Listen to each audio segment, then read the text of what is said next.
ऐसे ही एक बार एक चंगीलाल का नया नया विवाह भैया, हमारे चंगीलाल का नई नई शादी तो शादी, लेकिन घरवाली मिली डेंजर, बहुत खतरनाक। रोज जो है वो तो 10-11 बजे सोकर उठे। अब चंगीलाल बड़ा परेशान, हे भगवान तो क्या करे। चंगीलाल बड़ा हैरान, घरवाली कोई काम धाम ना करे, माताजी सासू माँ ही रोज उठ करके काम धाम करवे, वही चौका चूल्हा भोजन बनावे, तो बढ़िया ये प्रेम से पाले और दिन भर मोबाइल में व्यस्त। अब बड़ी हैरान चंगीलाल ने युक्ति लगाई कि अगर डायरेक्ट कहेंगे तो युद्ध होगा, लड़ाई होगी। एक दिन माताजी झाड़ू लगा रही थी, चंगीलाल गया, माताजी आप मत झाड़ू लगाओ, आज हम लगाएंगे। चंगीलाल ने सोचा शायद ये हम लगाएंगे तो ये पूछेगी आप मत लगाओ, हम लगाएंगे। अपने आप इसकी चित्तवृत्ति खुलेगी, बुद्धि खुलेगी, हमारे हाथ से झाड़ू छुड़ाएगी। माताजी बोली नहीं बेटा मैं लगा लूंगी, रहने दे, तू अपना काम कर, जा तू अपनी दुकान जा। चंगीलाल बोला नहीं माताजी बहुत हो गया, हम बहुत दिन से तुम्हें लगाते देख रहे, आज तो मैं झाड़ू लगाऊंगा। बड़ी जोर जोर से बोलने लगा ताकि घर भाई के कान में बात पहुंच जाए। तो भीतर से आवाज आई, शोर क्यों मचा रहे?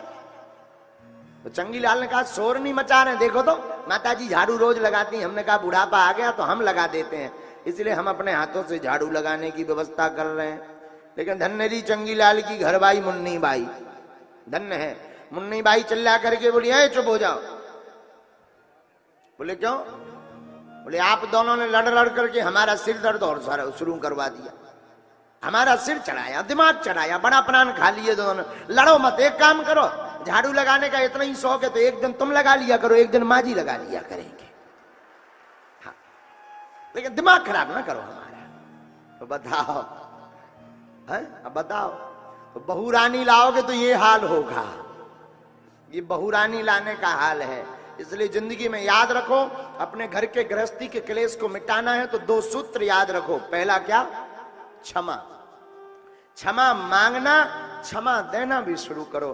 दूसरा सूत्र धन्यवाद।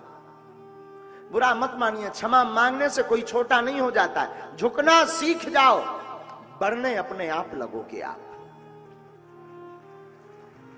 झुकना सीखो, नम्र होना सीख जाओ। झुकते वही जिसमें जान होती है, अकड़ तो एक मुर्दे की पहचान होती है। झुकना जिसने सीख लिया जिंदगी में वो महान बन गया।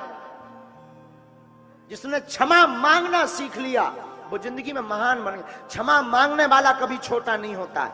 याद रखना मेरे भाई बाप, क्षमा वो मांगता जिसे रिश्ते निभाने होते, जिसे बहुत लंबी रेस का घोड़ा बनना होता है, जिसे बहुत लंबी यात्रा करनी होती, उसकी जबान पर क्षमा रहता है। क्षमा मांगता और क्षमा करना भी वो सीखता। जो लंबी यात्रा का इंसान होता है वो क्षमा मांगता। मेरे पागलो, मैं तुम्हारी जिंदगी में तुम्हें गृहस्थी के कष्टों से बचना है, बहुत घर के कलेश से बचना है। आज ही हमारी कथा को सुनकर के जाइए, अपने ईगो को जीरो कर दीजिए, घमंड को जीरो कर दीजिए। घर की लड़ाई कोई लड़ाई नहीं, घर की लड़ाई सिर्फ घमंड की लड़ाई। एक दूसरे पर राज करने की तैयारी होती है घर में,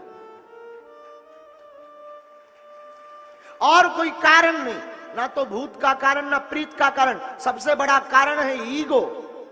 कोई झुकना नहीं चाहता। सासू मां चाहती बहू रानी मेरे इशारे पर चले, और बहू रानी चाहती सासू मां मेरे कहने पर चले। तो अगर नहीं चली तो मेरा डेरा अलग, अब मरने दो। मेरे पागलो, तुम्हें अपने घर का विवाद निपटारा करना है, कलेश से बचना है, तो एक बात जिंदगी में याद रखो, झुकना सीख जाओ।